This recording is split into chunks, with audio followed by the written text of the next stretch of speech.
ये वचन मेरी जिंदगी का आधार है। जो कुछ इसमें लिखा है मैं जब उसको पढूं तो मैं समझूं और उसके अनुसार अपने जीवन को जी सकूं। प्रभु यीशु मसीह के नाम में हम मांगते हैं। सब जोर से बोलो आमीन। तारीफ करो जोर से खुदावंद की। स्वागत है एक बार फिर से आप सबका जीवित परमेश्वर की जीवित हजूरी में। हालेलुया। कितने खुश हैं आज? हालेलुया। आपकी आवाज ज्यादा होनी चाहिए, कलीसिया आप ज्यादा हैं। एफिसियों की किताब 2:1 से,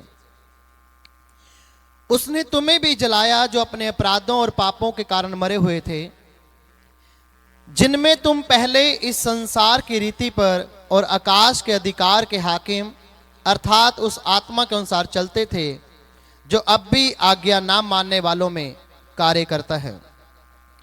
इनमें हम भी सबके सब पहले अपने शरीर की लालसाओं में दिन बिताते थे और शरीर और मन की मनसाएं पूरी करते थे और लोगों के समान स्वभाव ही से क्रोध की संतान थे। परंतु परमेश्वर ने जो दया का धनी है, अपने उस बड़े प्रेम के कारण जिससे उसने हमसे प्रेम किया, जब हम अपराधों के कारण मरे हुए थे तो हमें मसीह के साथ जिलाया और मसीह यीशु में उनके साथ उठाया और स्वर्गीय स्थानों में उसके साथ बैठाया, कि वह अपनी उस कृपा से जो मसीह यीशु में हम पर है, आने वाले समयों में अपने अनुग्रह के असीम धन दिखाएं। क्योंकि विश्वास के द्वारा अनुग्रह से तुम्हारा उद्धार हुआ है, और ये तुम्हारी ओर से नहीं वरन परमेश्वर का दान है, ना कर्मों के कारण, ऐसा ना हो कि कोई इंसान घमंड करे। क्योंकि हम उसके बनाए हुए हैं और मसीह यीशु में उन भले कामों के लिए सिरजे गए हैं जिन्हें परमेश्वर ने पहले से हमारे करने के लिए तैयार किया है। इस कारण स्मरण करो कि तुम जो शारीरिक रीति से अन्य जाति हो और जो लोग शरीर में हाथ के किए हुए खतने से खतना वाले कहलाते हैं, वह तुमको खतना रहित कहते हैं। तुम लोग उस समय मसीह से अलग और इज़राइल की प्रजा के पद से अलग किए हुए हैं और प्रतिज्ञा की वाचा के भागी ना थे और आशाहीन और जगत में ईश्वर रहते थे। पर अब तो मसीह यीशु में तुम जो पहले दूर थे, मसीह के लहू के द्वारा निकट हो गए। 14 और 15 वचन। क्योंकि वही हमारा मेल है जिसने दोनों को एक कर लिया और अलग करने वाली दीवार को जो बीच में थी ढा दिया। क्योंकि वही हमारा मेल है जिसने दोनों को एक कर लिया और अलग करने वाली दीवार को जो बीच में थी ढा दिया, और अपने शरीर में बैर अर्थात वह व्यवस्था जिसकी आज्ञा विधियों की रीति पर थी मिटा दिया, कि दोनों से अपने में एक नया मनुष्य उत्पन्न करके मेल करा दे। सब कलीसिया बोले आमीन। हालेलुया। अगर तुम ध्यान से इस वचन को पढ़ो लग से, एफिसियों 2:1 से 15, ये वचन क्या है कि जब कोई इंसान पाप में होगा तो वो परमेश्वर की आवाज को कभी भी नहीं सुन सकता। जब इंसान पाप में जाएगा वो परमेश्वर की आवाज को इग्नोर करेगा। और यहां पर हम क्या देख रहे हैं? पहले वचन में क्लियर लिखा है, उसने तुम्हें भी जलाया जो अपने अपराधों और पापों के कारण मरे हुए थे। बाइबल कहती है कि परमेश्वर ने हमें मुर्दों में से जिंदा किया। कैसे? मतलब तो अभी जिंदे हैं, तो उसने कैसे जिंदा किया? जो शरीर अब आपका है, मसीह को मानने से पहले जो शरीर था वो एक अलग शरीर था। मसीह को मानने से पहले आप पाप वाले हालात में थे, आपका नेचर पाप वाला था। गुस्सा करते थे, गुस्से को बना के रखते थे, घमंड करते थे तो उसको बना के रखते थे, जेलसी करते तो उसको बना के रखते थे। पर अब हुआ क्या? शरीर तो वही है, वही आंखें, वही कान है, वही बॉडी है। हुआ क्या? चेंज क्या हुआ? बाइबल कहती है इस वचन में कि उसने अपने सामर्थ के साथ, अपने लहू के साथ तुम्हें मुर्दा हालातों से जिंदा किया। और दूसरा वचन कहता है तुम पहले इस संसार की रीति पर आकाश के अधिकार के हाकिम अर्थात उस आत्मा के अनुसार चलते थे जो अब भी आज्ञा ना मानने वालों में कार्य करता है। हालेलुया। पहले हम किस आत्मा के अनुसार चलते थे? अपने पड़ोसी को बोलो शैतान की आत्मा के अनुसार। शैतान जो हमें कहता था हम वो करते थे। अगर शैतान ने हमें कहा कि दूसरे के प्रति गुस्सा रखना है, तो जब तक वो इंसान मरता नहीं था, जब हम नहीं मरते थे, हमारा गुस्सा वो बना रहता था, वो जेलसी बनी रहती थी, वो घमंड बना रहता था, जब तक वो व्यक्ति मर ना जाए। अब हुआ क्या? क्या हुआ मसीह में आके?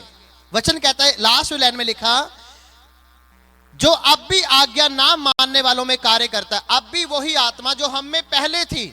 अब जो संसार के लोग हैं वो कैसे हैं? अगर किसी से लड़ाई करेंगे, कब तक लड़ाई बनी रहेगी? जब तो व्यक्ति माफी ना मांग ले, जब तक व्यक्ति मर ना जाए। ऐसा है कि नहीं है? हम में वो आत्मा अब अलग हो गया, जो आत्मा संसार के लोगों में चल रहा है। कोई फंक्शन है, मान लो आपने किसी को इनवाइट किया, वो नहीं आया, तो आप अपने मन में क्या रखेंगे? उसके प्रति जेलसी रखेंगे। वो हमारे इनविटेशन पे नहीं आया, वो हमारी खुशी में नहीं आया, वो हमारे दुख में नहीं आया। जब हम मसीह में नहीं थे, हमारे अंदर वो आत्मा थी जो आज संसार के अंदर है। हमें गुस्सा आता था तो वो लंबे समय तक बना रहता था, हमें नफरत थी तो लंबे समय तक बनी रहती थी। कब? जब वो आत्मा हमारे अंदर था जो संसार के लोगों में आज भी कार्य करता है। पर अब क्या हुआ? क्या चेंजेस हुई मसीह में आने के बाद आपकी जिंदगी में? वचन कहता है कि परमेश्वर ने हमें मौत से जिंदा किया, मृत्यु के श्राप से जीवन की ओर लेके आया। पर कैसे? कैसे?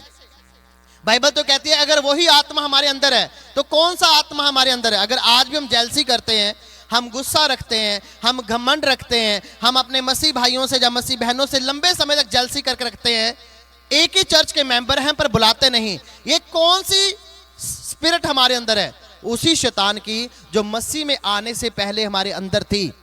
और हम मसीह तो हैं, आज भी हम जय मसीह की करते हैं, प्रेज द लॉर्ड करते हैं, शालोम करते हैं, हालेलुया करते हैं, पर वो स्पिरिट हमारे अंदर से निकली नहीं है। शैतान आज भी हमारे अंदर वही काम करता है। दूसरा वचन ध्यान से अपनी बाइबल को पढ़ो, जिसमें तुम पहले इस संसार की रीति पर आकाश के अधिकार के हाकिम अर्थात उस आत्मा के अनुसार चलते थे, जो अब भी आज्ञा ना मानने वालों में कार्य करता। हालेलुया। कहते अब भी कुछ लोग मसीह में तो हैं पर वो आज्ञा नहीं मानते, वो आज भी संसार की तरह हैं। जेलसी वही गुस्सा, वही नाराजगी, वही घमंड, वही शरीर की बातें, वही शरीर की अभिलाषाएं, हमारे अंदर कुछ भी चेंज नहीं हुआ। तो आज भी हम शैतान को डायरेक्ट किसी न तरीके से मौका दे रहे हैं कि वो हमारी जिंदगी में कार्य करे। पर वचन कहता है अगर हम शरीर की ना सुने, अगर हम परमेश्वर की ओर ध्यान लगाएं, तो ये बातें जो शैतान हमारे अंदर करता था मसीह में आने से पहले, तो वो आज बातें अगर हो रही हैं तो शैतान हमारे अंदर काम करता है। लोग कहते हैं शैतान तो मेरे अंदर है ही नहीं, मैं तो प्रभु का हूं। आप देखोगे कि वो लोग प्रार्थना भी करते हैं पर गालियां भी अपने मुंह से निकालते हैं, गुस्से से भरे हुए हैं। सिर्फ बैप्टिज्म लेने से कुछ नहीं होगा, एक पानी में डुबकी लेने से कुछ नहीं होगा, जब तक आप अंदर से स्पिरिट से चेंज नहीं होते, आपका नेचर चेंज नहीं होता। बाइबल कहती है अगर एक विश्वासी, ऐसा नहीं अगर कोई बंदा गलत काम करे तो आप गुस्सा नहीं करेंगे, बाइबल में ऐसा लिखा नहीं गुस्सा ना करो। बाइबल लिखा तू गुस्सा कर और गुस्सा करके उसको खत्म कर दे, भूल जा शाम तक। शाम को सूरज ढलता कि ढलता? आपको यह ध्यान देना है, मेरी बात सुनो मैं क्या कह रहा हूं। आपको जब परमेश्वर की ओर ध्यान लगाना है तो आपको संसार की बातों की ओर ध्यान नहीं लगाना। एक आत्मा पाया हुआ व्यक्ति कैसा होना चाहिए? वो स्पिरिट में दिखना चाहिए। गुस्सा करते हैं, सूरज ढलता है शाम को कि नहीं ढलता? जैसे ही सूरज ढलता है तो रात होती है, होती कि नहीं होती? अगर सूरज ढले ही ना, मैं कह रहा हूं अगर सूरज ढले ही ना, तो जो बंदे लेबर करते हैं वो तो पागल हो जाएंगे, आपको तो कोई दिक्कत नहीं होगी। जो लोग दिन में दिहाड़ी करने जाते हैं वो वेट करते हैं शाम होगी तो हम अपनी जो मेहनत का पैसा लेंगे, अपने घर जाएंगे, अपने परिवार के मेंबर के साथ बैठ के खाना खाएंगे। सही बोल रहा हूं या गलत बोल रहा हूं? अब मैं कह रात हो ही ना तो वो तो पागल हो जाएंगे। अगर परमेश्वर ने दिन बनाया है तो रात भी बनाई है। दिन में परमेश्वर ने काम करने के लिए आपको बनाया है, रात में परमेश्वर ने आराम करने के लिए बनाया है। मसीह लोगों को परमेश्वर ने रात के लिए बुलाया है ताकि वो रात को प्रार्थना कर सके। हालेलुया। मसीह लोगों को परमेश्वर ने सोने के लिए नहीं बुलाया। अगर एक मसीह व्यक्ति रात को लंबा सोता है तो शैतान उसके अंदर कार्य करता है। एक मसीह व्यक्ति को परमेश्वर ने रात के लिए बुलाया ताकि वो प्रार्थना करे। क्या करे वो? अगर एक मसीह व्यक्ति 9 बजे सोता है और सवेरे 9 बजे उठता है, चाहे आप जितने मर्जी आत्मिक हैं, आपने पूरी बाइबल का ज्ञान रखा हुआ है, तो शैतान आपके अंदर कार्य कर रहा है। अगर आप 9 बजे सोए हैं तो आपको सुबह 4 बजे उठ के प्रार्थना करनी चाहिए, अगर आप रात को 12 बजे नहीं कर सकते तो। जब हम बाइबल स्टडी में थे तो हमारी एक चीज थी कि अगर आप सुबह जल्दी नहीं उठे तो आपको वो सारा काम करना पड़ेगा जो आपको करना नहीं आता। 9 बजे हमें सुला दिया जाता था, सुबह 6 बजे हमें उठा दिया जाता था कि जाओ ब्रश करो, प्रार्थना में चले जाओ। और जिस समय दिन में सोने के लिए कहा जाता था, सारी रात उठ के प्रार्थना करने के लिए कहा जाता था। ये नहीं कि आप दिन में भी सोएंगे रात में भी सोएंगे। एक हफ्ता दिन में प्रार्थना होती थी, एक हफ्ता रात को प्रार्थना होती थी, ताकि शरीर भी दुखी ना हो और आत्मा भी प्रार्थना में बनी रहे। पर आज क्या है, आज मसीह व्यक्ति कैसा है? बैप्टिज्म ले लिया, गुस्सा करता है, नाराजगी है, जेलसी है। कब तक है? जब तक वो व्यक्ति मरता नहीं।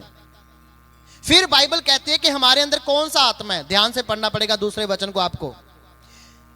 लास्ट में कहते अर्थात उस आत्मा के अनुसार चलते थे जो अब भी आज्ञा ना मानने वालों में कार्य करता है। हालेलुया। आज भी वो आत्मा कहां कार्य करता है? संसार के लोगों के साथ। आज भी संसार के लोग कैसे हैं? गुस्सा करेंगे तो कब तक रहेगा? जब तक आप माफी ना मांग ले। जब वो माफी ना मांग ले तब तक वो गुस्सा छोड़ेंगे नहीं।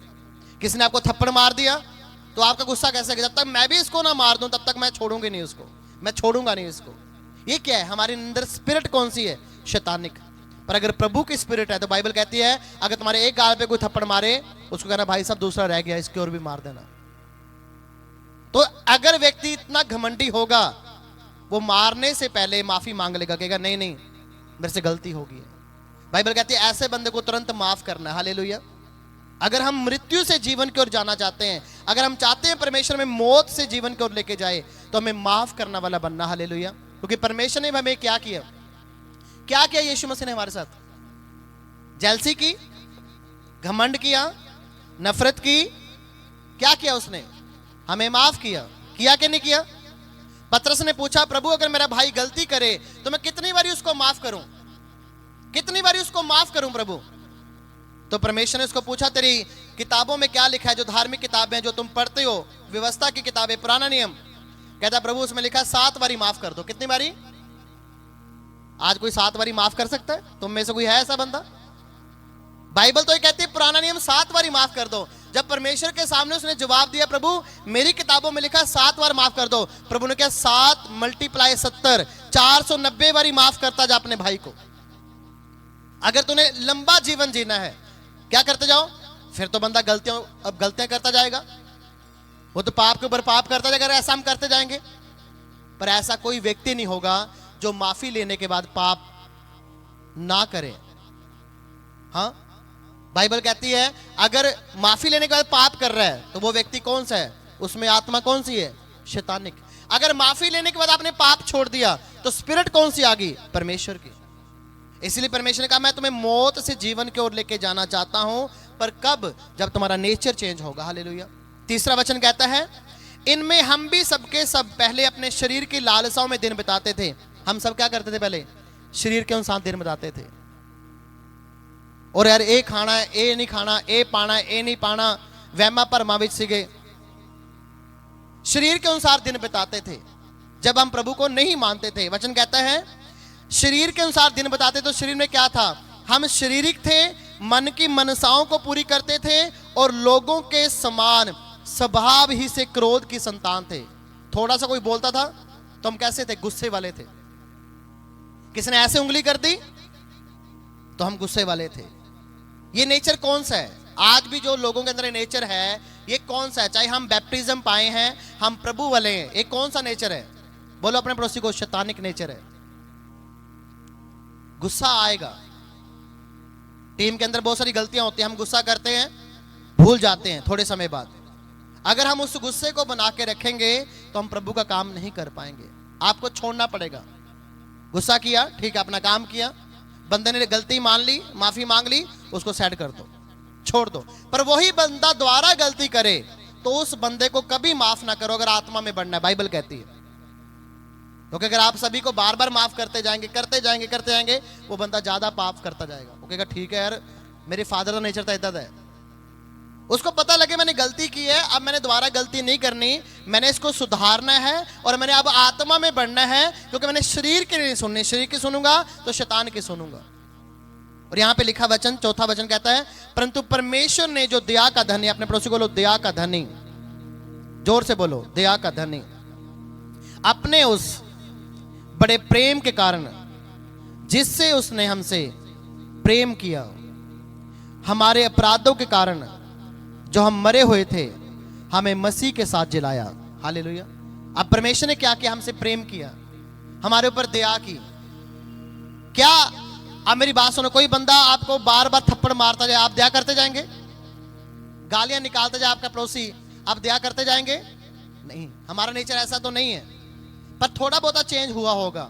बाइबल कहती है पर परमेश्वर देखो कितनी बड़ी दया का धनी का परमेश्वर है। हमने कितने पाप किए हैं, कितनी गलतियां की हैं, फिर भी परमेश्वर के सिंहासन के सामने जब हम जाते हैं वो माफ कर देता। हालेलुया। क्यों? वो दया का धनी है। हालेलुया। आप पाप करते जाएं, वो दया करता जाएगा। एक समय जा तो आप पाप छोड़ देंगे, या फिर आप परमेश्वर को छोड़ देंगे। दो ही चीजें हैं। अब मान लो कोई बंदा व्यभिचार करता है, वो करता जा रहा है, व्यभिचार करता जा रहा है और यीशु मसीह को भी मानता जा रहा है, प्रभु भोज भी लेता जा रहा है, चर्च भी आता है, दशमांश भी देता है, दान भी देता है, प्रभु उसको कुछ नहीं करेगा, क्योंकि अभी उसकी दया का समय। क्या है? दया का समय। आप किसी कपड़े की दुकान पे गए, वहां पे सेल लगी हो कि आप 3 सूट लो 1 सूट फ्री मिल जाए, ऐसी परमेश्वर आपके ऊपर दया करता जा रहा है अभी। और एक समय क्या होगा, जा तो आप उस पाप के कारण परमेश्वर को छोड़ देंगे, क्योंकि आप वचन को नहीं पचा पाएंगे फिर, कि जब भी मैं चर्च जाती हूं तो मुझे ये वचन मिलता है, जब भी मैं चर्च जाती हूं तो परमेश्वर मेरे से बात करता है, अपने अगुए के द्वारा, अपने दास के द्वारा परमेश्वर हर बार मेरे से बात करता है। अब मैं क्या करूं? या तो मैं पाप छोड़ दूं, या फिर मैं क्या करूं? मैं परमेश्वर को ही छोड़ दूं। और आप देखेंगे मैक्सिमम लोग इन दोनों चीजों में होंगे, या तो परमेश्वर को छोड़ देंगे या फिर पाप को छोड़ देंगे। जो पाप को छोड़ देंगे वो आत्मा में बढ़ जाएंगे। 6 वचन कहता है, मसीह यीशु में उसके साथ उठाया और स्वर्गीय स्थानों में उसके साथ बिठाया। हालेलुया। जिन लोगों ने पाप को छोड़ दिया, परमेश्वर ने उसको स्वर्ग में जगह दी, सिंहासन दी। हालेलुया। अब मान लो मैं अपनी बात करूं, जो एक सेवक सेवा करना चाहता है, आपके साथ 10 चर्चें लगी हों, आपके आस पड़ोस में 10 चर्चें हैं, पर जब आपके पास लोग आते हों, आप परमेश्वर के दासों की खिलाफत करते हों, हर बारी आपके प्रीच में परमेश्वर के दासों की खिलाफत हो, तो ये भी कौन सी स्पिरिट है? शैतानिक स्पिरिट है। आप चाहे प्रीच करते हैं, प्रभु का अनुग्रह आपके ऊपर है, आप प्रभु के नाम से बड़े बड़े कार्य करते हैं, बहुत प्रभु ने आपको बढ़ाया है, वो बढ़ाएगा, पर जो आपके अंदर स्पिरिट अभी काम कर रही है वो दूसरी कर रही है। कौन सी? शैतानिक स्पिरिट। क्योंकि अगर आप अपनी सेवा की ओर ध्यान दें, अब मान लो एक व्यक्ति अपनी ओर ध्यान दे कि यार प्रभु मेरे कपड़े कैसे हैं, मैं देखने में कैसा हूं, तो वो अपने आप को परफेक्ट बना लेगा।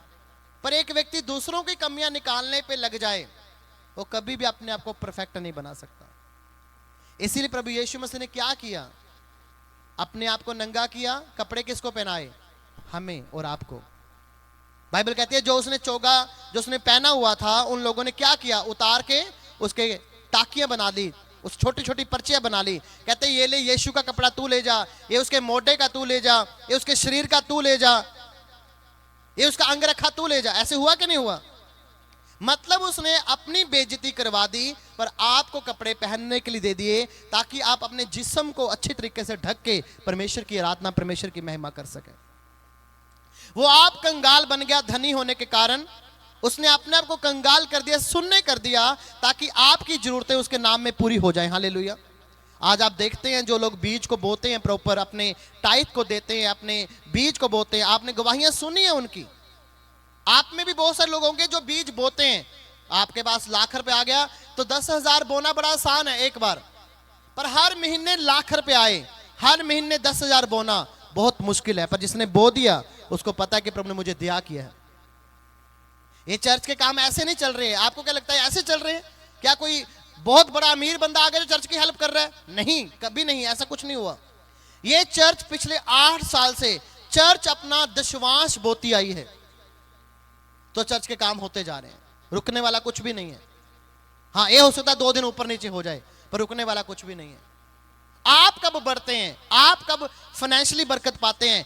जब आप अपने 1 रुपए में से 10 पैसे प्रभु को देते हैं, 90 पैसे रखते हैं, प्रभु ये 90 पैसे मेरे। अब मुझे बताओ 10 पैसे ज्यादा है 1 रुपए में से या 90 पैसे ज्यादा है? बोलो कलीसिया, 1 रुपए में 10 पैसे ज्यादा है या 90 पैसे ज्यादा है? 90। प्रभु कहता 90 तेरे 10 मेरे। हाँ जी, 90 तेरे 10। 1 लाख में 90 किसके हैं? बोलो मेरे। 10 किसके हैं? प्रभु के। पर तुम तो 10 भी खा रहे हो। तुमने 90 तो खाया जो तुम्हारा बनता है, तुमने 10 भी खा लिया परमेश्वर का, और तुम अब कह रहे हो प्रभु मुझे बरकत दे। प्रभु कहता सॉरी, तू अपने वचन को नहीं मान रहा। होना क्या चाहिए था? मैंने 50,000 कमाए, ये मेरा प्रॉफिट है। हाँ 50,000। अब प्रभु का क्या बनता है? 5,000। 45 किसके हैं? मेरे हैं। तो जब मैं प्रभु को पहला दूंगा और 45 अपने हाथ में रखे बोलूंगा प्रभु मैंने तेरा तुझे दे दिया, ये वाला पैसा मेरी बीमारियों में ना लगे, ये पैसा मेरे कोर्ट केसों में ना लगे, ये पैसा मेरी फिजूल खर्ची में ना जाए, ये पैसा मेरे गलत कामों में ना लगे, तो क्या होगा? मैं लिख के दे रहा हूं, आप करके देखना।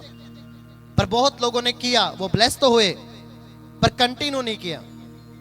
1 साल तो मैं भी कर लूंगा, दूसरे साल दिक्कत हो जाती है।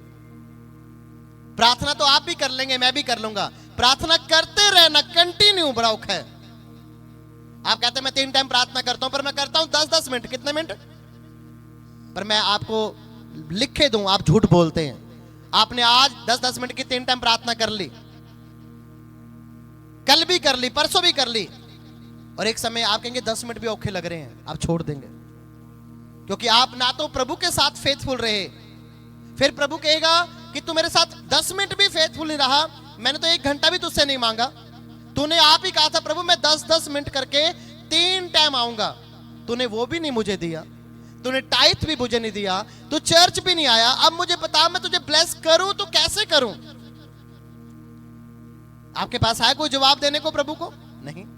जब आप कहेंगे प्रभु देख मैंने अपना टाइथ तुझे बोया ईमानदारी से, प्रभु मैंने अपनी प्रेयर ईमानदारी से की, प्रभु मैं संडे या बुधवार एक दिन जो मुझे लगता था तेरे भवन में आया, प्रभु मैं तेरे दास के साथ तेरी दासी के साथ फेथफुल हूं, मैं तेरे साथ फेथफुल हूं। प्रभु अब तू मुझे देख, मेरी इस शर्मिंदगी को दूर कर, प्रभु इस कोर्ट केस को दूर कर, प्रभु इस बीमारी को दूर कर। परमेश्वर को आपकी ओर देखना पड़ेगा। क्यों? क्योंकि आपने लिखा हुआ पूरा किया। हालेलुया। जब आप लिखा हुआ पूरा करते हैं तो वचन को पूरा करते हैं। यहां पे लिखा वचन में 7 वचन कि वे अपनी उस कृपा से जो मसीह यीशु में हम पर है आने वाले समय में अपने अनुग्रह की असीम धन दिखाए, क्योंकि विश्वास के द्वारा अनुग्रह से तुम्हारा उद्धार हुआ है, ये तुम्हारी ओर से नहीं वरन परमेश्वर का दान। हालेलुया। किससे हमारा उद्धार हुआ है? अनुग्रह से।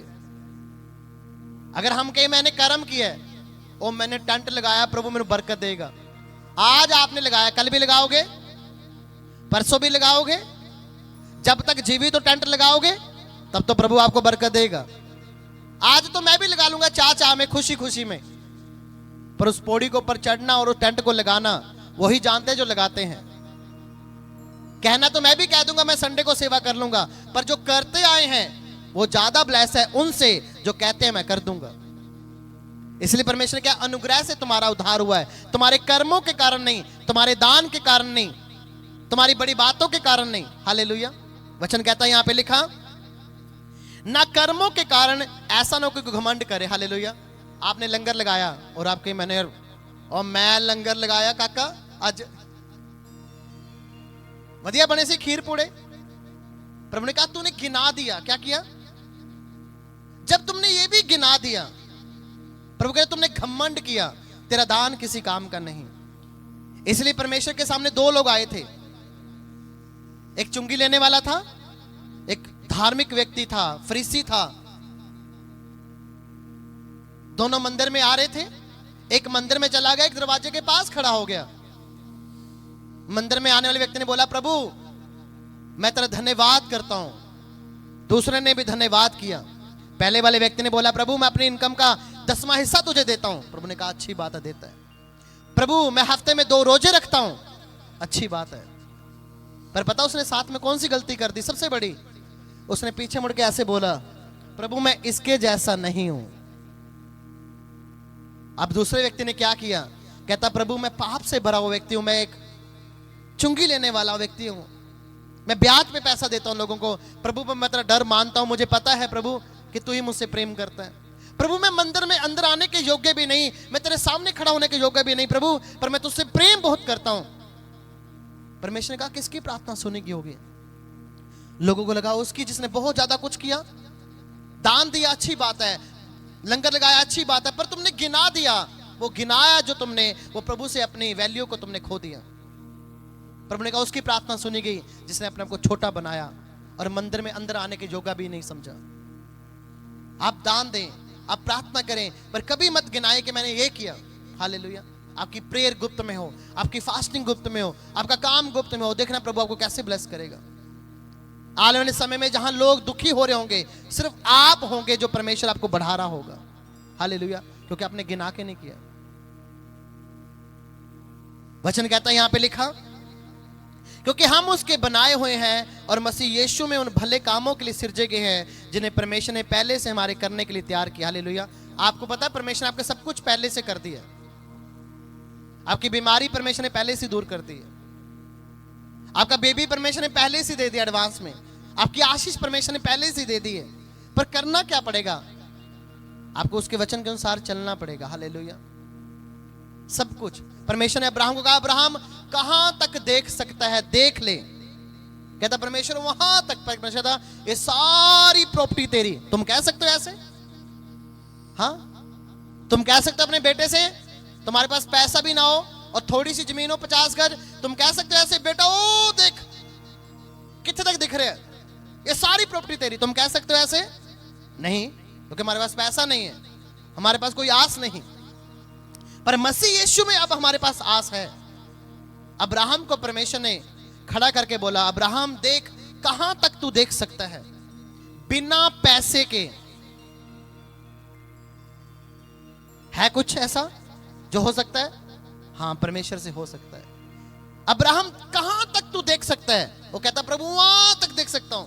ओ देख वहां तक दिख रहा है मुझे। प्रभु कहता है सारी प्रॉपर्टी तेरी। बिना पैसे के प्रभु बोल रहा है। कोई रजिस्ट्री प्रभु ने अभी उसको नहीं दी, और जो प्रभु ने उसको बोला वो दिया। और वही काम जब एक सेवक सेवा करता है, जब एक मजबूत विश्वासी जिसको पता है मुझे कोई दे ना दे पर प्रभु देगा, जब उसकी जिंदगी में काम होता है तो उसको पता है यार मुझे किसने दिया? प्रभु ने दिया। ये जमीन किसने दी? प्रभु ने दी। यहां तक कौन लेके आया? प्रभु लेके। आगे कौन लेके जाएगा? प्रभु लेके जाएगा। अगर उसने तब मुझे संभाला था जब मैं दुखी था, तो मुझे तब क्यों नहीं संभालेगा जब मैं सुखी होऊंगा? आपको पता लोग कैसे हैं? खुशी में वो प्रभु के साथ शेयर नहीं करते। हम में कमी है, सब में। हम खुशी कभी भी प्रभु के साथ शेयर नहीं करते, हम दुख प्रभु के साथ शेयर करते हैं। जब हमारे पेट में दर्द हो रहा है, हमारी बैक में दर्द हो रहा है, हमारे सिर में पेन हो रहा है, तो हम प्रभु को रोते रोते अपना कार्ड बना के प्रेयर करवाते हैं, सब कुछ करते हैं। क्या हमने कभी खुशी भी शेयर की? प्रभु आज मेरे घर में प्रभु अच्छा दिन निकला था आज मेरा, और प्रभु आज मेरा घर में बहुत अच्छा दिन निकला था, आज मैंने प्रभु अपना टाइट के अलावा प्रभु छोटी सी शुक्रनामे की भेंट तली निकाली है। मैं एक टेस्टिमनी सुन रहा था एक भाई की, फिर वो सेम सिस्टर ने काम किया। कहते जब भी मैं प्रार्थना करने जाती थी तो मैं अपनी ऑफरिंग बोती थी। कहते अगर मैंने सुबह 10 बजे प्रार्थना करने जाना, चाहे वो 2 रुपए होते थे, कहते मैंने प्रभु कहा, प्रभु ये 2 रुपए तेरे हैं, मैं प्रार्थना करने जा रही हूं दोपहर को शाम को, और प्रभु ने उसको नौकरी के साथ ब्लेस किया जो वो चाहती थी। ये भी एक वाचा है जो प्रभु के साथ आप पर्सनल बांधते हैं। प्रभु मैं ये काम करूंगा, प्रभु मैं अब फ्री हूं, मैं तेरे भवन में जाके सेवा करूंगा प्रभु, चाहे 2 दिन करूं, प्रभु मैं तैयारी में साथ दूंगा जिस काम को करना है प्रभु। ये भी क्या है? एक आपका काम है जो प्रभु के साथ आप करते हैं। वचन कहता है यहां पे लिखा 11 में, इस कारण स्मरण करो कि तुम जो शारीरिक रीति से अन्य जाति हो। हम क्या थे? सब बोलो अन्य जाति। आपको पता है जो यहूदी असली है उनका खतना हुआ है, और थैंक्स लॉर्ड जीसस कि हमारा कोई खतना नहीं हुआ, तब भी परमेश्वर हमसे प्रेम करता है। कोई सुन्नत नहीं हुई। और आज भी जो यहूदी असली यहूदी हैं वो हमको नहीं मानते, क्योंकि हम विश्वास के द्वारा धर्म में ठहरे हैं। किसके द्वारा? हमारी जो सुन्नत है वो कौन सी है? वो बैप्टिज्म, वो हमारी सुन्नत कौन सी है? वो हमने जब विश्वास किया, मुंह से अंगीकार किया कि मेरा प्रभु यीशु मसीह है, मैं दिल से विश्वास करती हूं, वो मेरे लिए इस धरती पे आया, मारा गया, गाड़ा गया, तीसरे दिन मुर्दों में से जिंदा हो गया, वो जीवित परमेश्वर है और आज भी जीवित है। ये हमारी क्या है? सुन्नत है हमारी। वचन कहता है यहां पे लिखा 11 में, इस कारण स्मरण करो तुम जो शारीरिक रीति से अन्य जाति हो। हम शरीर में क्या है? अन्य जाति। हमारा नाम तो नहीं चेंज हुआ, कुछ चेंज तो नहीं हुआ, पर परमेश्वर ने हमें अपना बना लिया। कहते तुम जो शरीर से अन्य जाति हो, जो लोग शरीर में हाथ के किए हुए खतना से खतना वाले कहलाते हैं, वे तुमको खतना रहत कहते हैं। हम कौन है? खतना रहत। हालेलुया। क्योंकि हम विश्वासी हैं, हमने विश्वास किया पूर्ण रीति से प्रभु के ऊपर। वचन कहता है यहां पे लिखा, तुम लोग उस समय मसीह से अलग और इज़राइल की प्रजा के पद से अलग किए हुए थे और प्रतिज्ञा की वाचा के भागी ना थे और आशाहीन और जगत में ईश्वर रहते। हमें कोई नहीं पता था हमारा प्रभु कौन सा है, और आज हमारा एक प्रभु है। हमें पता है, हमें रो के, लड़ के, झगड़ के, फास्टिंग करके, प्रार्थना करके वो देगा हमें। हम आज प्रभु से लेते हैं, लेते कि लेते? आज यीशु मसीह से हम मांगते, वो देता कि नहीं देता? अगर यीशु मसीह के साथ कोई और नाम भी होता, फिर आप क्या करते? ओ यार इन्हू भी मनाना पैना, ए ना नाराज हो जाए मेरे घर दा। समझ आ रही है आपको कि नहीं आ रही?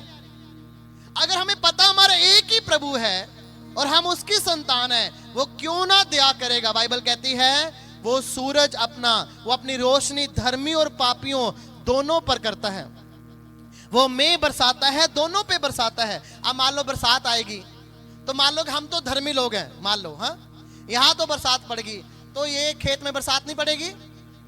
पड़ेगी। हाँ, गिदोन की तरह तो हमें नहीं करना ना, वो परमेश्वर दोनों में बरसात डालेगा। हालेलुया। वो पापी के खेत में भी डालेगा, वो धर्मी के खेत में भी डालेगा, क्योंकि वो दोनों का प्रभु है। हालेलुया। हाँ, कोई आज प्रभु को मान रहा है, कोई 50 साल की उम्र में मानेगा, ये तो प्रभु की मर्जी है, उसको कब बुलाए, इसमें हम कंपेल नहीं कर सकते। हमारा काम क्या है? सुसमाचार बांटना। हमारा काम क्या है? अपनी गवाही देना। बस हमारा काम ये है, हम इसको करते जाएंगे।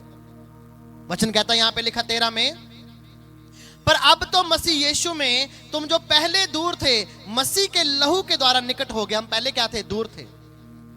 हम आशाहीन प्रभु को मानते थे, हमारी कोई आशा नहीं थी। हम सब जगह चले जाते थे, सबको अपना प्रभु कहते थे, जो वो कहते थे हम कर लेते थे। पर आज हमारी एक आशा है, हमारा एक प्रभु है, वो हमारी प्रार्थना को सुनता है। वचन कहता है यहां पे लिखा, क्योंकि वही हमारा मेल है, 14 वचन, जिसने दोनों को एक कर लिया और अलग करने वाली दीवार को जो बीच में थी ढा दिया। कौन सी दीवार हमें अलग कर रही थी? अपने पड़ोसी बोलो, पाप की दीवार। जब पाप किसी में होता है तो वो बंदा परमेश्वर की आवाज को सुन नहीं सकता।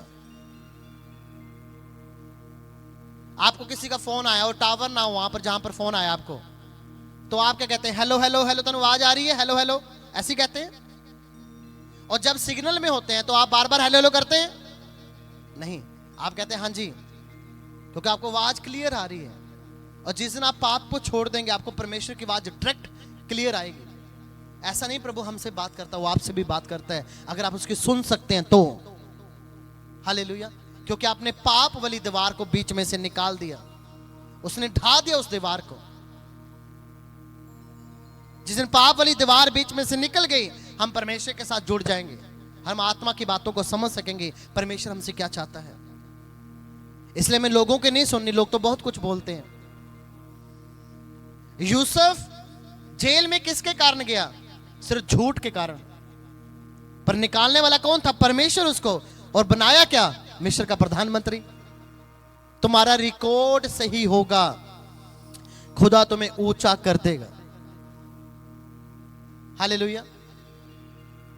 जे तुमने शरीर में गलती कर ली तो जितने मर्जी तुम आत्मिक बन जाओ, फेल हो तुम, क्योंकि शरीर आपको परमेश्वर में बढ़ने से रोक सकता है। ये शरीर नाशवान है। अगर आप अपनी उम्र देखें, अगर आप 35 साल के हैं, 30 साल के, कोई 20 साल का होगा, अगर आप अपनी 18 साल की फोटो देखें तो कुछ और थे आप, 20 साल में कुछ और हो गए, 50 साल में कुछ और हो गए, एक दिन 70 साल की उम्र में आएंगे, उस शरीर वैसा नहीं रहेगा जैसा 18 साल की उम्र में था। इसलिए बाइबल कहते हैं तुम शरीर की बातों के ऊपर मन मत लगाना, क्योंकि शरीर नाशवान है। हालेलुया। किसकी बातों के ऊपर मन लगाना? आत्मा की बातों के ऊपर। जो लोग अपने शरीर को बड़ा पसंद करते हैं, प्यार करते हैं, 70 साल में वो लोग ऐसे नहीं होते। तो अगर आपने शरीर की नहीं सुनी, आत्मा की सुनी, तो आप 70 साल में भी मूसा के नहीं होंगे, 80 साल की नहीं मूसा के नहीं होंगे, जो 40 लाख लोगों की अगुवाई कर रहा था, अकेला बंदा था वो। क्यों? उसने आत्मा की सुनी। हालेलुया। जब शरीर की सुनी तो बीमार हुआ, शरीर की सुनी तो दुखी हुआ, आत्मा की सुनी तो फलवंत हुआ। वचन कहता है यहां पे 15, अपने शरीर में बैर अर्थात वह व्यवस्था जिसकी आज्ञा विधियों की रीति पर थी मिटा दिया, कि दोनों से अपने में एक नया मनुष्य उत्पन्न करके मेल करा दे। मत्ती 17:20, उसने उनसे कहा अपने विश्वास की घटी के कारण, क्योंकि मैं तुमसे सच कहता हूं यदि तुम्हारा विश्वास राई के दाने के बराबर भी होता तो इस पहाड़ से कह सकते यहां से सरक कर वहां चला जा, तो वह चला जाता और कोई बात तुम्हारी अनहोनी ना होती। मत्ती 21:22 में लिखा, जो कुछ तुम प्रार्थना में विश्वास से मांगोगे वह सब तुमको मिलेगा, पर कब? जब तुम पाप को छोड़ दोगे। आज इंसान पाप को नहीं छोड़ना चाहता, गुस्से को नहीं छोड़ना चाहता। एक दिन मेरे पास आके किसी ने बोला कि आप माफ क्यों करते हैं? मैं कहा क्योंकि परमेश्वर मुझे माफ करता है, मैं माफ कर देता हूं। पर कोई मेरी माफी का गलत फायदा उठाए, उससे मैं बच रहता हूं। माफ करना बाइबल हमें सिखाती है, पर कोई बंदा उस माफी को गलत ले ले तो आपको समझना है। मान लो कि टीम ने किसी ने गलती की, कोई गलत काम करता पकड़ा गया, उसने कहा जी मेरे से पहली बार गलती हुई, मुझे माफ किया जाए। यीशु मसीह ने कभी माफ नहीं किया चेलों को, अगर आप ध्यान से पढ़ेंगे। 82 चेले थे यीशु मसीह के, 12 चेलों को यीशु मसीह ने सख्ती रखी थी। 70 ने आके बोला प्रभु हम ये प्याला ना पी सकते ना रोटी खा सकते। प्रभु कहते ठीक है। प्रभु ने नहीं पूछा तुमने पूरी बात तो सुन लो, ऐसा कुछ नहीं पूछा प्रभु ने। वो कहते प्रभु जी हम जा रहे हैं। प्रभु कहते जाओ, और 12 को बोलो तुम भी चले जाओ, क्योंकि वो शारीरिक थे। कौन से थे? जो आत्मा पाए लोग थे वो 12 थे, उसमें एक गलत निकल गया। आत्मा पाए 12 लोग थे, उन 12 ने 450 करोड़ लोगों को बचा लिया। कितने थे? हम तो कितने हैं? क्योंकि 12 के अंदर पवित्र आत्मा वास कर गया था कि नहीं, शरीर की नहीं सुननी, शरीर की नहीं सुननी, आत्मा की सुननी। प्रेयर करनी है, 10 मिनट बोला खुदा को देंगे, 10 घंटे नहीं बोला। फास्टिंग बोली है, करेंगे, देखते हैं क्या होता है। तुमने 3 दिन रात की फास्टिंग बोली, करके तो देखो क्या क्या हो जाएगा। 1 मिनट रुको, मान लो आपने 2 दिन रात की फास्टिंग कर ली, तीसरे दिन मान लो आपका बीपी या ब्लड प्रेशर आपका डाउन हो गया, तीसरे दिन हुआ ना, कम से कम आप ये तो कह सकते हैं प्रभु मैंने अपने शरीर को 3 दिन कंट्रोल कर लिया। मैं 3 दिन 3 रात बिना खाए रह नहीं सकता था, पर मैंने अपने शरीर को हुक्म दिया कि ये मेरा शरीर है, मैं तुझे 3 दिन कुछ नहीं दूंगा, तो कुछ नहीं खाएगा, कुछ नहीं पिएगा, ये मेरा शरीर है तो मेरी मानेगा। और आज आपका शरीर है नहीं मानता, 24 घंटे कुछ ना कुछ खाते रहना। किसका शरीर है? तुम्हारा। क्या तुम्हारा शरीर तुम्हारी नहीं मानता? अगर तुम्हारा शरीर तुम्हारी नहीं मानता तो आत्मा कैसे मानेगी? सुनो, बंदा कहना मैं खाए बिना रह ही नहीं सकता जी, मैं तो मर जाऊंगा। तो ये कौन सा व्यक्ति है? ये शारीरिक व्यक्ति है। और आत्मिक व्यक्ति कहता है मैं खाए बिना रह सकता हूं, मैं खुदा 3 दिन 3 रात के रोजे रख रहा हूं, प्रभु अगर मेरे से 2 भी रखेगे तो मैं अपने आप को ब्लेस समझूंगा। आपने रखे तो सही, उससे अच्छे हैं जिसने रखे ही नहीं। ये क्या है? शरीर के ऊपर कंट्रोल। क्या है? गलत मूवी देखना बंद करना। क्या है? आंखों के ऊपर कंट्रोल। चुगली सुनना बंद करना। ये क्या है? कानों के ऊपर कंट्रोल। चोरी करना रोकना। क्या है? हाथों के ऊपर कंट्रोल। गलत जगह पे पैरों को जाके रोकना। ये क्या है? पैरों के ऊपर कंट्रोल। जिस दिन तुम अपने शरीर के अंगों के ऊपर कंट्रोल करना सीख जाओगे तो समझो तुम ब्लेस हो जाओगे यीशु मसीह के नाम में। अब मान लो कोई बंदा गंदी मूवी देख रहा है, वो कहना ले तू भी देख, पर आप कहते हैं नहीं यार मैं प्रभु वाला हूं, मैं पहले देखता था अब मैंने देखना नहीं है। वो कहना छठ प्रभु कड़ा देख रहा है, और आपको पता आपका प्रभु गुप्त में भी देखता है। जब आप उस संगति से हटते हैं, नहीं भाई मैं पहले देखता था अब मैं प्रभु वाला हो गया हूं, मैंने इन कामों में नहीं जाना। जब आप उसको मना करते हैं, कहीं ना कहीं आपके दोस्त की जिंदगी के अंदर ये आता है कि इसके अंदर प्रभु वाला डर आ गया है। तो अगर ये बंदा मना कर सकता था जो आज से 6 महीने पहले यही काम देखना चाहता था और देखे बिना रहता नहीं था, तो आपका शरीर क्या हो गया? कंट्रोल हो गया। आप बहुत ज्यादा लोगों की बातें सुनते हैं, प्रभु की बातें कम सुनते हैं। अब सारी दुनिया की नॉलेज आपको है, वहां पर ये मरा, वहां पर वो हुआ, उधर फलानी चाची दे घर ये हो गया, वो ताई दे घर ये हो गया, वो फलाने मामे दे मुंडे दे घर, सारी बातें आपको दुनिया की पता है और प्रभु की कोई बात नहीं पता। ये क्या है? आपने कानों को खोल रखा है किसकी आवाज सुनने के लिए? शैतानी की आवाज सुनने के लिए। और प्रभु का वचन क्या था आज? नहीं पता। प्रभु के दास ने क्या बोला? नहीं पता। और जिस दिन आप अपने कानों को बंद कर देंगे संसारिक चीजों को सुनने के लिए, आप संसारिक बातों को सुनने के लिए, आप करके तो देखो एक दिन आत्मा के लेवल में बढ़ जाएंगे आप यीशु मसीह के नाम में।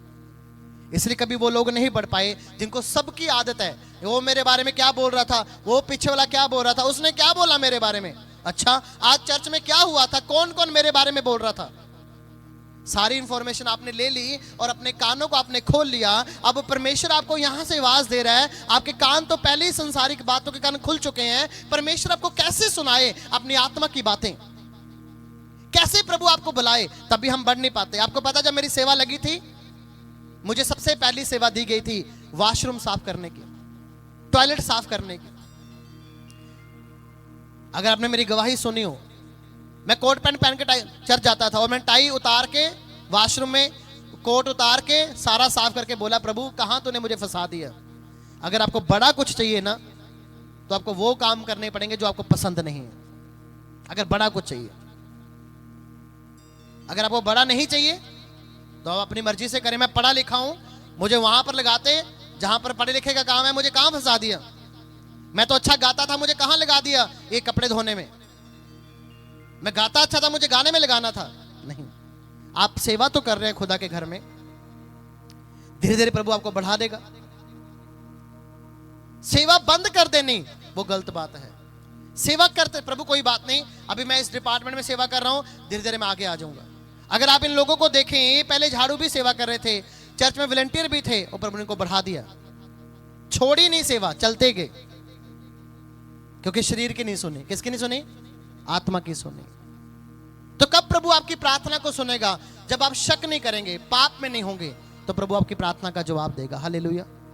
तैयार हो प्रभु के साथ चलने के लिए? आया वचन आज को समझ आपको? प्रभु आपको कैसे बढ़ाना चाहता है? शरीर की बातों को छोड़ के आत्मा में बढ़ाना चाहता है।